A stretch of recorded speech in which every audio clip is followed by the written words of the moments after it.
తెలంగాణ జలవనరుల అభివృద్ధి సంస్థ చైర్మన్ ప్రకాష్ గారు ఇప్పుడు మనతో పాటు ఉన్నారు. దీక్షా దివస్ నాడు ఆ రోజు ఆ కార్యక్రమాలలో ఈయన కూడా ఉధృతంగా పాల్గొన్నారు. రైట్ నౌ ఇప్పుడు ఆయన ఏం చెప్తారో తెలుసుకుందాం. ఆనాటి జ్ఞాపకాలు గుర్తొస్తే ఎలాంటి జ్ఞాపకాలు ఆయన్ని వెంటాడుతూ ఉన్నాయి ఇప్పటివరకు కూడా. ఆ రోజు కేసీఆర్ గారు చాలా పోరాటాలు చేశారు. ఆ రోజు ఆయన చావు బతుకుల దాకా వెళ్లి పోరాడి తెచ్చుకున్న తెలంగాణలో ఈ రోజు పరిస్థితి ఎలా ఉంది? ఇవన్నీ కూడా ఆయన అడిగి తెలుసుకుందాం. నవంబర్ 29 తెలంగాణ చరిత్రలో చెరపలేని, మరచిపోలేని రోజు.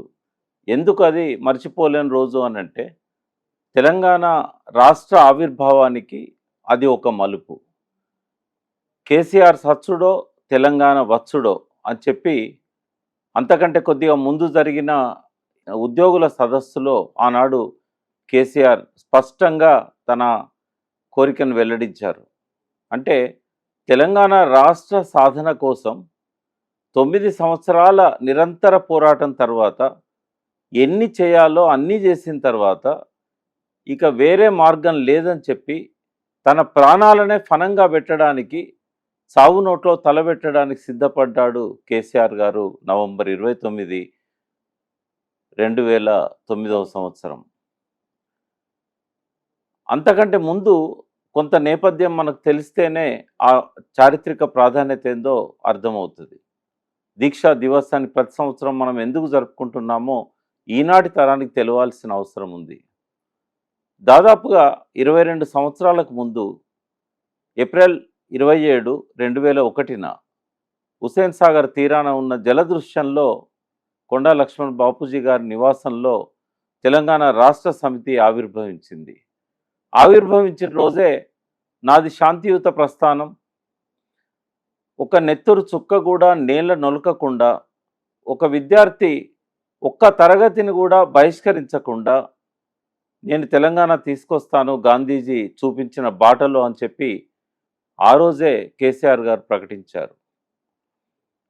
అప్పటిదాకా పదవులకు అమ్ముడుపోయిన రాజకీయ నాయకులను చూసిన తెలంగాణ ఒకే రోజు ఒకే నిమిషంలో కేబినెట్ మంత్రి స్థాయిలో ఉన్న డిప్యూటీ స్పీకర్ పదవికి, శాసనసభ్యత్వానికి, తెలుగుదేశం పార్టీ సభ్యత్వానికి రాజీనామా ఇచ్చిన కేసీఆర్ను చూసి ఒక్కసారి తెలంగాణ సమాజం అంతా నిద్రలేచింది. ఇటువంటి నాయకుడు మనకు చరిత్రలో కనరాలేదు. పదవుల కోసం తెలంగాణను ఫనంగా పెట్టిన వాళ్ళని చూశాం, కానీ తెలంగాణ కోసం పదవులను త్యజించిన ఒక గొప్ప నాయకుడు వచ్చాడని చెప్పి సమాజం అంతా ఆయనను అనుసరించింది. ఆ తర్వాత ఎన్ని ఎత్తుగడలు, ఎన్ని వ్యూహాలు, ఎన్ని జనసందోహాలు, భారీ బహిరంగ సభలు. ఆయన మాటల్లోనే చెప్పాలంటే మొక్కని బండ లేదు, ఎక్కని కొండ లేదు అని చెప్పి భారతదేశంలో ఉన్న 33 రాజకీయ పార్టీలను ఒప్పించి తెలంగాణ సాధన దిశగా వారితో లేఖలు తీసుకొని ఆనాటి ప్రణబ్ ముఖర్జీ కమిటీకి ఇచ్చినా కూడా తెలంగాణ ఇవ్వడానికి ఆనాడు సోనియా గాంధీకి మనసు ఒప్పలేదు. మొదటి మీటింగ్లో కేసీఆర్ గారు ప్రకటించినట్టుగానే తెలంగాణకు నంబర్ 1 విలన్గా కాంగ్రెస్ మరొకసారి తనను తను రుజువు చేసుకుంది. 2004లో అప్పటి రాష్ట్రపతి ఏపీజే అబ్దుల్ కలాం నోటి నుండి పార్లమెంటు సాక్షిగా తెలంగాణ రాష్ట్రాన్ని ఇస్తామని చెప్పి దానికి కావలసిన ప్రాసెస్ స్టార్ట్ చేస్తామని కామన్ మినిమం ప్రోగ్రాం యూపీఏ ఎజెండాలో పెట్టింది ఆనాడు సోనియా గాంధీ. కానీ కమ్యూనిస్టుల భుజాల మీద తుపాకీ పెట్టి తెలంగాణ ఇవ్వనని చెప్పి కమ్యూనిస్టులను సాకుగా చూపెట్టి తెలంగాణను నాంచి నాంచి నాంచి చివరికి యూపీఏ ప్రభుత్వం నుంచి టీఆర్ఎస్ వైదొలిగే దాకా తీసుకొచ్చింది సోనియా గాంధీ. ఇంకా గత్యంతరం లేదు, తెలంగాణ రావాలంటే ఆఖరి నిర్ణయం తీసుకోవాల్సిందే అని చెప్పి అంతకంటే ముందు ఎన్నోసార్లు మాతోని కేసీఆర్ గారు అన్నారు, ఇంకా నేను ఆమరణ నిరాహార దీక్షకు పూనుకుంటే తప్ప ఈ తెలంగాణ రాదు అని. మేము ఎప్పుడూ వాదించుకుంటూ వచ్చాం, మీరే టార్గెట్ సార్, మీరు ఆమరణ దీక్ష చేస్తే పొట్టి శ్రీరాములు చంపేసినట్టు చంపేస్తారు, తెలంగాణ ఇవ్వరు, మీరు పోతే మాకు దిక్కుండదు. ఎన్నో దశాబ్దాల తర్వాత తెలంగాణకు ఒక లీడర్గా మీరు వచ్చారు, మిమ్మల్ని జనం నమ్మారు. నాయకత్వ కొరతే 30 ఏళ్ళు తెలంగాణ ఉద్యమాన్ని వాయిదా వేసింది. మీరు కూడా కరువు అయితే మాకు కష్టము అని చెప్పి వారిని మేము కాపాడుకుంటూ అనేక వ్యూహాలు ఎత్తుగడలతోని ఉద్యమాన్ని చల్లారనివ్వకుండా 2 చేతులతో ఆ జ్యోతికి అడ్డుపెట్టి కేసీఆర్ గారు కాపాడుకుంటూ వచ్చారు. సో చివరికి ఆ గడియ రానే వచ్చింది. నవంబర్ 29 14 సంవత్సరాల క్రితం దాదాపు ఈ నిర్ణయం తీసుకొని దీక్షా దివస్ అని చెప్పి 14 సంవత్సరాలు మనం జరుపుకుంటూ వచ్చాం. పోనీ చావు నోట్లో తలబెట్టిన వెంటనే తెలంగాణ ఇచ్చారంటే అది కూడా కాదు.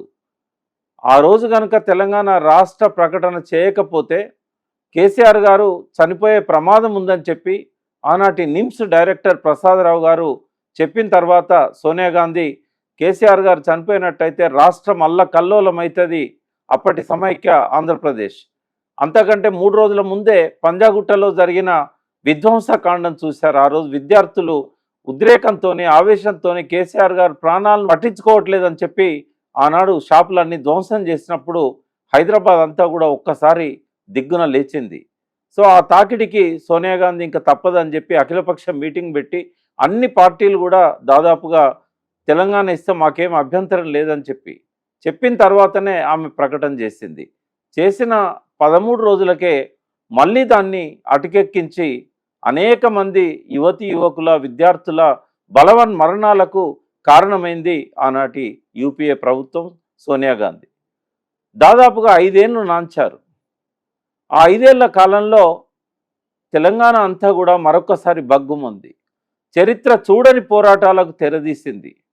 మిలియన్ మార్చ్ కానీ, సాగరహారం కానీ, సహాయ నిరాకరణ కానీ, ఇలాంటి ఎన్నో ఉద్యమాలు తెలంగాణ నడిబొడ్డున ఇక్కడ హైదరాబాద్ నగరంలో కానీ అన్ని తెలంగాణ జిల్లాల్లో పల్లె పల్లెన నడిచింది. కాటి కాపర్ల దగ్గర నుంచి, చిత్తు కాగితాలు ఏరుకునే వాడి దగ్గర నుంచి జ్యుడిషియల్ ఆఫీసర్స్ వరకు ప్రతి ఒక్కరూ కూడా తెలంగాణ ఉద్యమంలో పాల్గొన్నారు. ఒకరా ఇద్దరా దాదాపుగా 2 కోట్ల మంది పాల్గొన్న మహోద్యమం ఆనాటి తెలంగాణ ఉద్యమం. ఆ ఉద్యమం నడుస్తున్న క్రమంలోనే వందలాది మంది విద్యార్థులు బలైనారు. ఈ ఉద్యమాల తాకిడికి, అదేవిధంగా తను చేసిన పాపాలకు ప్రాయశ్చిత్తంగా ఇక తెలంగాణ ఇవ్వక తప్పని పరిస్థితి ఆనాడు సోనియా గాంధీకి ఏర్పడ్డది. దాదాపుగా 60 సంవత్సరాలు ఈ చరిత్ర అంతా కూడా రక్తసిక్తం కావడానికి తమ పార్టీయే కారణం అనే విషయాన్ని సోనియా గాంధీ అర్థం చేసుకున్నది. వద్దన్న హైదరాబాద్ రాష్ట్రాన్ని విభజించింది కాంగ్రెస్ పార్టీ. ప్రజలంతా కూడా రోడ్ల మీదకి వచ్చి ఉద్యమం చేస్తే కలపొద్దు మమ్మల్ని అని అంటే కూడా వినకుండా ఆనాటి రాష్ట్ర పునర్విభజన కమిషన్ రిపోర్టును కూడా చెత్తబుట్ట దాఖలు చేసి ఫజల్ అలీ కమిషన్ సూచనలను కూడా త్రోసిపుచ్చి తెలంగాణను ఆంధ్రతో కలిపింది కాంగ్రెస్ పార్టీ. తెలంగాణ కోసం 400 మందిని బుల్లెట్ల గాయాలకు గురి చేసి వారి మరణాలకు కారణమైంది ఆనాటి కాంగ్రెస్ పార్టీ, ఆనాటి ప్రభుత్వం. ఇట్లా వరుస క్రమంలో మనం చెప్పుకుంటూ పోతే తెలంగాణ ఇవ్వకపోవడం వల్లనే ఆనాడు తెలంగాణ ఉద్యమం నక్సలైట్ ఉద్యమంగా పరిణామక్రమం చెందింది. ఆ ట్రాన్స్ఫర్మేషన్ కారణం తెలంగాణ ఇవ్వకపోవడమే. ఆనాడు తెలంగాణ ఉద్యమంలో ముందు వరుసలో ఉన్న నాయకులే నక్సలైట్ నాయకులుగా ఈ ఉద్యమాన్ని 17 రాష్ట్రాలకు విస్తరించి దేశానికి ఆనాడు ఆ ప్రధానమంత్రులకు, రాష్ట్రపతులకు కూడా తలనొప్పిగా తయారయ్యారు. ఇప్పటికీ ఆ పీపుల్స్ వార్ మరొక రూపంలో, మావోయిస్ట్ రూపంలో కొనసాగడానికి కూడా ఆనాడు తెలంగాణ ఇవ్వకపోవడమే కారణం అనేది మనం అర్థం చేసుకోవాలి. ఆ తర్వాత రైతుల బలవన్మరణాలకు కూడా తెలంగాణ ఇవ్వకపోవడమే కారణం. తెలంగాణ ఇచ్చుంటే మన ప్రాజెక్టులు మనం కట్టుకునే వాళ్ళం. కానీ 40 సంవత్సరాలు తెలంగాణ ఇవ్వకుండా దాటేయడం వల్ల 35,000 మంది రైతులు ఈ గడ్డన బలైపోయారు. వేలాది మంది బూటకపు ఎన్కౌంటర్లలో చంపబడ్డారు. చనిపోయింది నక్సలైట్ అయినా, పోలీస్ అయినా, ఇన్ఫార్మర్ పేరుతో సామాన్యుడైనా కూడా కారింది తెలంగాణ బిడ్డ రక్తమే అని చెప్పి కేసీఆర్ గారు పల్లె పల్లెన చెప్తున్నప్పుడు ఆనాటి గాయాలన్నింటినీ ప్రజలు గుర్తు చేసుకొని ఆయనను అనుసరించారు. సో ఏమైతే నేను చివరికి తను అనుకున్న సాధించారు కేసీఆర్ గారు. కారణ జన్ముడు అని చెప్పి జయశంకర్ గారు ఏదైతే చెప్పాడో అది నిరూపించుకున్నారు కల్వకుంట్ల చంద్రశేఖరరావు గారు. తెలంగాణ తేవడమే ఒక గొప్ప విజయం అయితే, ఆయన జీవితంలో ఎప్పటికీ మర్చిపోలేని ఒక ఘట్టమైతే, వచ్చిన తెలంగాణను ఒక బంగారు తెలంగాణగా మార్చాలనే తలంపుతోని నెత్తురు బారిన నేల మీద పచ్చటి వనాలను మొలిపించాడు. ఎండిపోయిన చెరువుల్లో ఇవాళ జల దృశ్యాలను చూపించాడు. నిండిన వాగులు ఇవాళ మత్తడి దునుకుతూ వేసవిలో కూడా అవి పరుగులిడుతుంటే కవులు కవిత్వం రాస్తున్నారు. వాగు ఎండిపోయారా అని ఒకనాడు రాసిన గోరెటెంకన్న వాగు నిండి పారేరా అని చెప్పి వాళ్ళు రాస్తున్నాడు.